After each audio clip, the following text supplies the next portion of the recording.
qalbiga ibni aadamku wax maalin qura wax lagaga bedelo maahay waa wax muddo badan soo qaata gaaladu waxay yidhahdaan dal markaad doonaysa inaad dumiso aqoontaa la jahawareeriyaa waxaa la yidhi dalka maraykanka haddaad tagto automatically macallin ma noqon kartid because nobody knows where you come from halka aad ka timi cidoogii ma jirto hadduu aabbahay dembi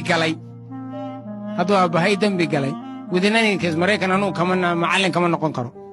sababtoo ah I belong to the criminal family qoys dembiilayaala baan ka soo jeeda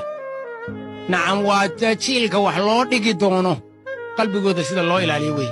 markaa dawlad ahaan iyo shicib ahaan iyo dhallinyaro ahaanba cid walba waxay naga saareen mas-uuliyad jiilkeenna dambe waxa uu noqonaya xalkiisu qalbiga ibni aadamku waa very serious nacam hadallada turxaanta iyo waxyaabahaasoo dhan inuu qofku iskaga fogaado oo qalbiga ka naco uu iskaga taga weeye xumaan oo dhan marka qalbigu waa wax muddo badan qaata waxyaabaha saamaynta kule waan sheegay environmentiga ka mida educationka ka mida experiencega ka mida marka in aan maaragtay waxyaabaha qalbiga dadka kala dhaawacaya inaan innagu ku dhaqmin horta waa ta koowaad